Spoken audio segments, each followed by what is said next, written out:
आज 14 अप्रैल है और सबको पता है डॉक्टर B.R. अम्बेडकर जी की जयंती है आज। जैसे आज के माहौल में पढ़ना बहुत छोटी बात है बेटा, लेकिन उस ज़माने में पढ़ना कितना टफ रहा होगा। और तब पढ़ना जब एक छोटे से बच्चे की माँ ये जानती हो कि जब मेरा बेटा स्कूल जाएगा तो इसको गालियाँ सुनने को मिलेंगी और बच्चे इसको मारपीट भी देंगे, और उसको क्या पता जात पात का। जैसे मुझे ऐसा फील होता है कि अंबेडकर जी ने जो सहा सो सहा, वो तो उनको बड़े होके पता चला कि मेरे साथ गलत हो रहा है, लेकिन उनकी माँ का जिगरा कितना बड़ा रहा होगा जिसको ये पता हो कि मेरा बेटा जाके वहाँ ह्यूमिलिएशन का शिकार होगा। तो कितना एक नॉर्मल माँ को भी डर लगता है अपने बेटा बेटी को भेजने में कि आज पहले दिन स्कूल जा रहा है, जबकि हमें पता है कि वहाँ टीचर्स हैं, ध्यान रखेंगे, प्यार से बैठाएंगे, बातचीत करेंगे, चाइल्ड सेंटर्ड अप्रोच है। उस जमाने में अंबेडकर जी की माँ ये जानती थी कि वहाँ जाके मेरे बेटे को बच्चे मारपीट भी कर सकते हैं, गाली गलौज करेंगे, दूर बैठाएंगे, यही एक्सपेक्टेड था। फिर भी देखो रोज स्कूल भेजती थी। उस बच्चे के साथ साथ उसके माँ बाप का संघर्ष भी कितना बड़ा था, जिन्होंने ये सब जानते हुए कि हमारे साथ कैसा व्यवहार करते हैं लोग, अपने बच्चे को उस व्यवहार में आगे किया। लेकिन बेटा कहते हैं ना कि भैया हिम्मत करोगे तो ही आगे बढ़ोगे। आज डॉक्टर B.R. अम्बेडकर से बड़ा इस धरती पर हमारे लिए इंडिया में कोई नाम ही नहीं है। जो हम रोज़ ये कहानियाँ पढ़ते हैं, कॉन्स्टिट्यूशन ऑफ इंडिया में आपको रोज़ पढ़ाती हूँ, तो इस तस्वीर में हमें ये दिख तो रहा है, काले जो कोर्ट में खड़े हुए हैं चश्मा लगाए, कौन है ये? तो हम रोज़ जो इतनी सारी बातें सीख रहे हैं, इतनी सारी बातें जान रहे हैं, देश के बारे में, प्रधानमंत्री के बारे में, राष्ट्रपति के बारे में, विधानसभाएं, विधान परिषद, लोकसभा, राज्यसभा, क्या हमारे विशेष अधिकार सांसदों के, कैसे संसद की सदस्यता समाप्त होती है, कैसे समितियां काम करती हैं, लॉ मेकिंग प्रोसेस कैसे है, 2/3 का मतलब क्या, आधे से ज़्यादा विधानसभाएं किन किन मामलों में हामी भरनी चाहिए, ये सब बातें बेटा इस किताब में लिखी हैं। और इस किताब का मतलब यहाँ है कॉन्स्टिट्यूशन ऑफ इंडिया, जिसका जनक कहलाते हैं डॉक्टर B.R. अम्बेडकर जी। तो इस देश में बेटा हम कुछ भी कह लें, सबसे बड़ा योगदान आज की जिंदगी को बराबरी पे जो देखने का सपना, बड़ा सपना देखा, वो डॉक्टर B.R. अम्बेडकर जी ने ही देखा था। और डॉक्टर B.R. अम्बेडकर क्योंकि खुद ग्रसित थे उस परेशानी से, जो लोगों ने इल ट्रीटमेंट किया, आर्टिकल 17 हम कितनी बार बातचीत करते हैं, अस्पृश्यता जिसे हम कहते हैं, छुआछूत, अनटचेबिलिटी, कि भाई इतना ज्यादा गलत व्यवहार इंसान का इंसान के प्रति, इसको उन्होंने आर्टिकल 17 में समानता के अधिकारों में, हमने 6 मौलिक अधिकार पहले पढ़े थे ना, 7वां तो बाद में आया था। तो अगर देखें कि फिर बाद में एक वहां से हटा दिया गया था, वो संपत्ति वाला, वो एक अलग कहानी है। क्योंकि आज अंबेडकर जी की जयंती है, तो आज हम अगर देखें तो समानता सबसे बड़ा टॉपिक था। और हम पढ़ने वाले लोग ये जानते हैं कि स्वतंत्रता बाद में ऐड किया गया।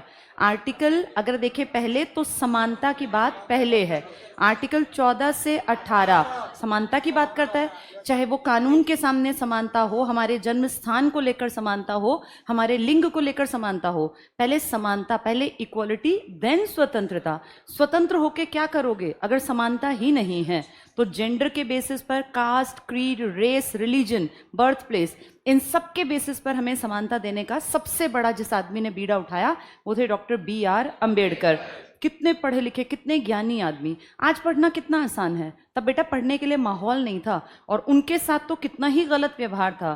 तो उनके पेरेंट्स ने कितना बड़ा जिगरा दिखाया, जो अपने बेटे को ये जानते हुए कि इसको कितना ज़्यादा ह्यूमिलिएशन का, कितना ज़्यादा इल ट्रीटमेंट का सामना करना पड़ेगा इस बच्चे को, फिर भी उनकी माँ उनको भेजती रही। तो ये कुछ लोग होते हैं जो अलग हटके काम करते हैं। अगर आपके माँ बाप को पता हो ना इतनी बड़ी एज में कि आप जहाँ पढ़ने जा रहे हो वहाँ आपकी जान को खतरा है, तो वो छुड़वा देंगे पढ़ाई। आप तो एक नॉर्मल से इंसान ही तो हैं, हम नॉर्मल ही तो हैं। सोचो उस टाइम पे, आज हमें दिखता है अम्बेडकर जी कितने बड़े, कितने काबिल, तब उनके माँ बाप ने पढ़ाई छुड़वाई नहीं। इनफैक्ट उनके पिताजी बिल्कुल अड़ गए कि चाहे क्लास में कितना ही इल ट्रीटमेंट हो, मैं जाके मिलूंगा मास्टर जी से, और अपने बेटे को हमेशा आगे रखा। तो ऐसे महान लोगों को बेटा हमेशा याद किया जाना चाहिए। उनकी कम्युनिटी जो आज आरक्षण का फायदा उठा पा रही है ना, ये बहुत छोटी चीज़ है। जैसे सोचो उन्होंने कितना ज़्यादा फाइट किया उस ज़माने के अपर क्लास के लोगों से। वो पैसे में भी ऊपर थे, वो जात पात में भी ऊपर थे, और वो अपने आप को हर तरीके से ऊपर मानते थे। उनसे छीनना अपना हक, ये ऐसे ही हो गया जैसे शेर के मुंह में से कोई चीज़ निकाल लेना। और देखो उन्होंने आरक्षण को उस ज़माने में एक नीड के रूप में प्रेजेंट किया। बात करने के इतने धनी थे कि सबको उनकी बातों में कहीं ना कहीं लगता था कि हाँ, इस आदमी की बातों में दम है। ये दम वैसे ही नहीं आता बेटा, जिसकी बातों में दम होता है ना, उसने बहुत ज़्यादा ज्ञान हासिल किया होता है। तो उन्होंने कितनी पढ़ाई लिखाई की, दुनिया की किताबों को जाना, विदेशों की यात्राएं की, लोगों से मिले। इन सब का फ़ायदा क्या हुआ? इंसान की पहचान हो गई। तो जो लोग घर में घुसे रहते हैं ना, वो आगे नहीं बढ़ते। ऐसे जितने समाज में ऊंचे लोग हैं जिन्होंने नाम कमाया, ये देखो उन सब ने अपने घर से बाहर निकल के प्रॉब्लम्स को फेस किया। क्या सोचते हो घर में बैठे बैठे बैठे ज़िंदगी आसान होगी? नहीं। जिन लोगों को आगे बढ़ना है ना, उन्हें बाहर निकलना पड़ेगा। एक कंफर्ट जोन होता है हर इंसान के आसपास, उससे बाहर निकल के ही योग्यता या सफलता हासिल की जा सकती है। तो डॉक्टर B.R. अम्बेडकर जी का आज का दिन हम सबकी लाइफ में हमेशा ये याद दिलाता रहे कि हमारे सामने जो प्रॉब्लम है ना, वो बहुत छोटी हैं। जो अम्बेडकर जी ने फेस किया वो कितना भयानक था, कि जिसको हर बात पे कितना ज़्यादा इल ट्रीटमेंट। और तुम्हें क्या लगता है, लोग क्या उस टाइम गाली गलौज नहीं करते होंगे?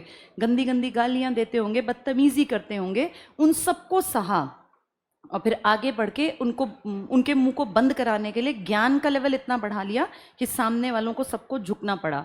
जब देश में 1946 में संविधान सभा के इलेक्शन हुए थे ना, उस टाइम अंबेडकर जी बम्बई की सीट से उठे, लेकिन सारी राजनीति ने ऐसी चालाकी चली कि उनकी हार हो गई।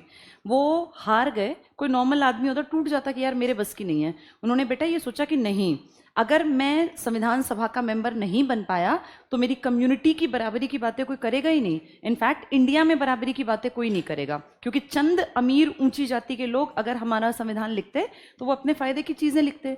तो उन्होंने फिर इसको एज चैलेंज लिया कि हार गया तो क्या हुआ।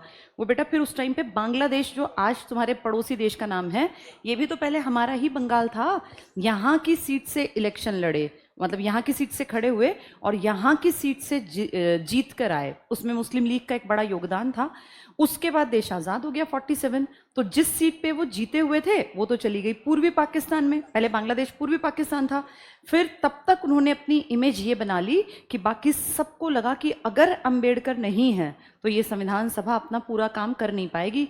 उनमें इतनी काबिलियत थी कि कुछ ही महीनों में उन्होंने अपनी जगह बना के दिखा दी।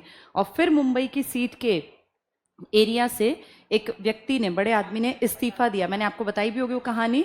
हाँ, जयकर ने इस्तीफा दिया, जो हिंदू महासभा के एक्टिव मेंबर थे।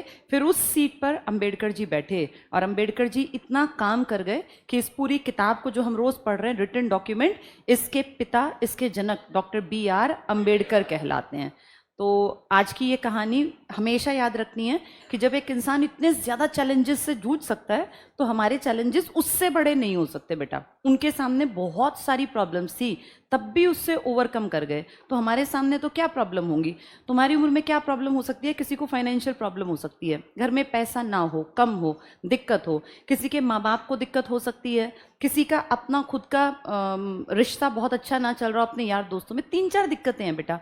लेकिन ये सब बौनी हैं, बहुत छोटी हैं। अगर हम ये सोचें कि जिनकी प्रॉब्लम्स है ना, अगर अम्बेडकर जी से कंपेयर करो तो बहुत थोड़ी प्रॉब्लम्स है और आपकी प्रॉब्लम्स से उबरा जा सकता है। देखो, किसी के घर में अगर माँ बाप नहीं है बेटा, ये ऐसी चीज़ है जो कोई लौटा नहीं सकता। अगर पिताजी चल बसे हैं या माँ नहीं है, इसमें तो ना टीचर, ना भगवान, ना आप, कोई कुछ नहीं कर सकता। फिर क्या करें? उसको वैसे ही एक्सेप्ट करना पड़ता है, दुख के साथ, परेशानी के साथ एक्सेप्ट करना है कि हाँ भाई मेरे साथ ये हो गया। अब नेक्स्ट स्टेप क्या? या तो हम रोते रोते रोते जीवन काट दें, या ये सोच के कि ठीक है ये हो गया, बहुत बुरा हुआ, लेकिन अब आगे का जीवन सुधारने के लिए मैं क्या करूं। और अब तुम लोग जवान हो, तुम्हारे माँ बाप जिसके हैं परिवार में, भगवान का शुक्रिया करके उनके बुढ़ापे के लिए काम करो कि यार उनका बुढ़ापा अच्छा निकले, मैं इतना काबिल बनूं, इतनी काबिल बनूं। नहीं है तो सोचो मेरा आगे का जीवन अच्छा निकले। सबसे पहले अपने आप को प्यार करो, अपने आप को बेहतर बनाओ।